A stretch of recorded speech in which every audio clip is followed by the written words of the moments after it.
बांबूच्या मदतीने आपण काय करणार आहोत, ही जी भिंत आहे त्या भिंतीची काय मोजणार आहोत, लांबी मोजणार आहोत. किती बरं लांबी असेल या भिंतीची, किती बांबू भरतील सांगा बरं. त्या भिंतीची लांबी जर आपण मोजायचं ठरवलं तर किती बांबू भरतील, किती बांबू लागतील अंदाज. 2 लागतील, 3 लागतील, 5 लागतील, किती लागतील. ती म्हणते 2 लागतील.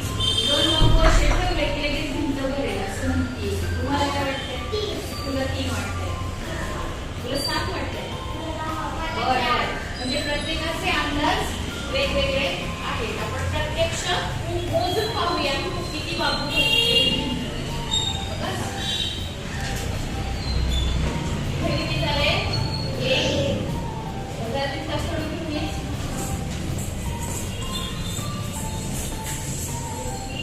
आणि घरी जाऊन तुम्ही असं भिंत मोजायच्या, तुमच्या घराची किती लांबी आहे करूया. इथे झाला 1 बांबू. ठीक आहे, आता या पुढेपासून मोजूया.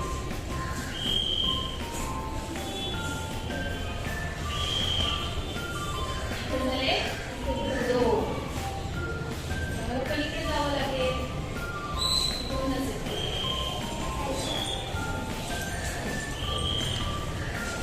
अगदी खूप आहे बघा. इथे 2 झाले होते. हे बघा लक्ष नाही करत. इथे किती झाले, 3. पलीकडे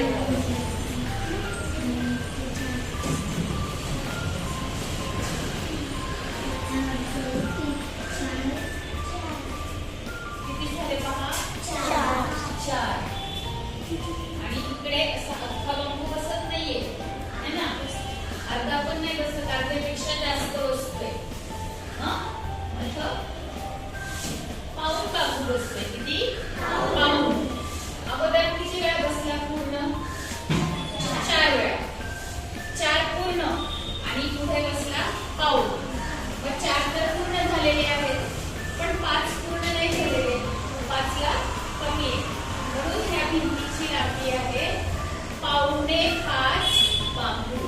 किती आहे, 5.25 बांबू. तर पूर्ण 5वा बसलाच नाही ना, थोडा कमी पाऊण बसला शेवट.